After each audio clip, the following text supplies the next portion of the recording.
Hello बच्चों, welcome back to my YouTube channel. तो आज हम करने वाले हैं class 12 chemistry chapter 1 solution back exercise question number 1.33। Last video में हमने क्वेश्चन नंबर 1.32 कवर किया था। अगर आपने वो वीडियो नहीं देखा है तो जाके देख लीजिए, मैं डिस्क्रिप्शन में उसका लिंक प्रोवाइड कर दूंगी। तो चलिए आज हम शुरू करते हैं क्वेश्चन नंबर 1.33।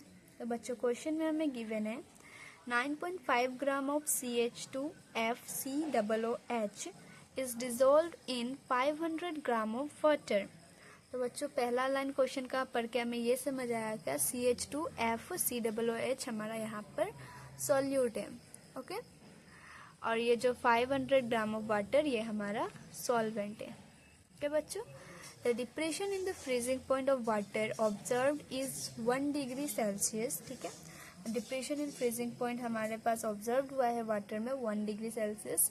और कैलकुलेट करना है हमें van't Hoff factor and dissociation constant of fluoroacetic acid. Dissociation constant हमारा अल्फा हो गया, अल्फा फाइंड आउट करना है, और वेंटो फैक्टर जो हमारा होता है आई। ठीक है, आई और अल्फा का वैल्यू हमें यहाँ पे कैलकुलेट करना है। तो चलिए हम शुरू करते हैं क्वेश्चन को। जो ये हमारा डेल टी एफ होता है डिप्रेशन इन फ्रीजिंग पॉइंट, इसका फॉर्मूला होता है आई मल्टीप्लाई के एफ मल्टीप्लाई में मोलारिटी। इसका आंसर थोड़ा थोड़ा आपका 1.32 के क्वेश्चन के आंसर से सिमिलर है। तो अगर आपने वो वीडियो नहीं देखा है तो जाके देख लीजिए। अगर आप वो वीडियो अच्छे से उसका आंसर समझ आता है तो ये भी आपके लिए बहुत ही आसान होगा। ओके बच्चों, तो चलिए देखते हैं। तो ये जैसा कि फॉर्मूला है डिप्रेशन इन फ्रीजिंग पॉइंट का, इससे हम पहले मोलारिटी कैलकुलेट करेंगे। ओके बच्चों, तो क्वेश्चन में हमें मास ऑफ सॉल्यूट और मास ऑफ सॉल्वेंट दोनों गिवन है। तो बस हमें यहाँ पे molar mass of solute calculate करना है जो कि CH2FCOOH। जब आप इसका मॉलिक्यूलर वेट का सम करते हैं तो इसका आ जाएगा टोटल आपके पास मॉलिक्यूलर मास आ जाएगा सॉल्यूट का 78। ओके, अब मोलारिटी हम कैलकुलेट कर लेते हैं। मोलारिटी का फॉर्मूला आता है number of moles of solute upon में mass of solvent in KG. Okay बच्चों, केजी में लेना है, इस पे आप ध्यान दीजिएगा। तो ये हो गया हमारे पास मास ऑफ सॉल्यूट अपॉन में molar mass of solute multiply में ये 1000 और ये मास ऑफ सॉल्वेंट इन ग्राम। तो बच्चों फॉर्मूला के मोलारिटी के फॉर्मूला के अनुसार हमें मास ऑफ जो सॉल्वेंट है वो केजी में लेना है। ठीक है, तो हम यहाँ पे ग्राम में ले रहे हैं बिकॉज हमने यहाँ पे 100 से मल्टीप्लाई कर दिया। ओके, तो आप ये मत सोचिए यहाँ पे 1000 कहाँ से आ गए, 1000 से मल्टीप्लाई किया, यहाँ पे डिवाइड किया था ऐसे 1000, तो ये 1000 ऊपर चला गया। ठीक है, तो आप ये मत कंफ्यूज मत होइएगा जो ये 1000 कहाँ से आ गया फॉर्मूला में। ओके, तो जब हम इसे सॉल्व करते हैं वैल्यू पुट करके, ये आपका सॉल्यूट का मास गिवन है 9.5 ग्राम अपॉन में मोलर मास हमारे पास आया था 78 ग्राम पर मोल मल्टीप्लाई में ये 1000 और जो मास ऑफ सॉल्वेंट 500। जब आप इसे सॉल्व करेंगे तो आपका मोलारिटी 0.5 के बराबर आएगा। ठीक है, तो अब हमने मोलारिटी कैलकुलेट कर लिया है। अब इसी तरह अब हमें आई का वैल्यू कैलकुलेट करना है। ठीक है, तो सेम अभी हम करेंगे इक्विलिब्रियम के हेल्प से। CH2FCOOH जब ये डिसोशिएट होगा तो हमें कितने आयन्स देगा? ऑफ कोर्स 2 आयन्स मिलेंगे और ये एक हाइड्रोजन पॉजिटिव। ठीक है, जब एट सम इंस्टेंट ये जब 1 मॉलिक्यूल प्रोड्यूस कर रहा है तो ये कुछ भी नहीं बनाएगा, और जब ये 1 माइनस अल्फा बना रहा होगा तो ये भी अल्फा बनाएगा। ठीक है, तो एन टोटल जो होता है वही हमारा आई के बराबर होता है। मैंने लास्ट वीडियो में भी कहा था, जैसे कि क्वेश्चन नंबर 1.32 सॉल्व करते समय, तो ये हमारा आई के बराबर होता है 1 माइनस अल्फा प्लस में alpha plus alpha equals to ये जाएगा 1 प्लस अल्फा।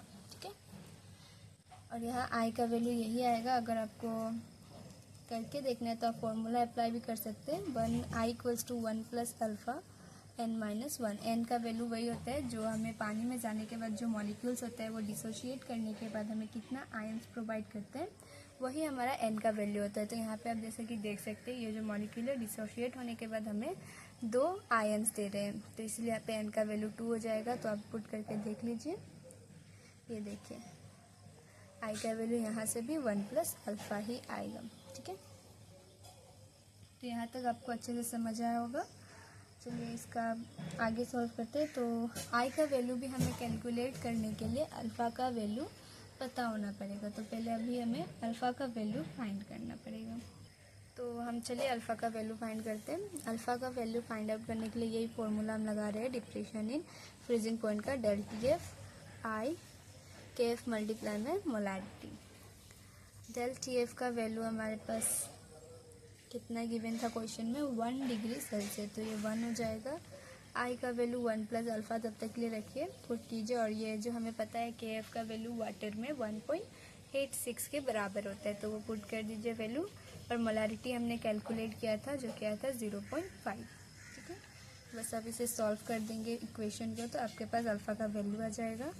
ये मल्टीप्लाई करने पे 0.93, 1 प्लस अल्फ़ा बराबर इक्वल्स टू 1.1/93 इक्वल्स टू ये 1 प्लस अल्फ़ा। जब इसे डिवाइड करेंगे तो 1.075 आएगा, तो यहाँ से अल्फ़ा का value 1.075 minus alpha equals to 0.075, ये हो गया हमारे पास अल्फ़ा का वैल्यू। अब इससे हम आई के वैल्यू में पुट कर देंगे, 1 प्लस अल्फ़ा जो आया था हमारा आई का वैल्यू, वही अल्फ़ा पुट कर देंगे, अल्फ़ा का वैल्यू, देन आई का वैल्यू भी हमारे पास आ जाएगा। तो आई बराबर 1 प्लस अल्फ़ा था, 1 प्लस अल्फ़ा का वैल्यू 0.075, जो कि आ गया 1.075। तो ये हो गया हमारा आई का वैल्यू, ठीक है। ये अल्फ़ा, क्वेश्चन में हमें dissociation constant of fluoroacetic acid, ये हो गया डिसोसिएशन कांस्टेंट अल्फ़ा, एंड ये हो गया वेंटोफ फैक्टर आई का वैल्यू, ठीक है। क्वेश्चन में हमें ये 2 चीज़ फाइंड आउट करने दिया था, जो कि हमने कर दिया है। तो इसी के साथ हो गया हमारा ये क्वेश्चन का आंसर ख़त्म। तो आई होप कि आपको इसका आंसर अच्छे से समझ आया होगा। अगर अच्छे से समझ आया तो चैनल को सब्सक्राइब, वीडियो को लाइक कर दीजिएगा। मिलते हैं नेक्स्ट वीडियो में, और नेक्स्ट वीडियो में हम कवर करने वाले क्वेश्चन नंबर 1.35, तो 1.34 सॉरी। तो मिलते हैं नेक्स्ट वीडियो में, तब तक के लिए बाय बाय।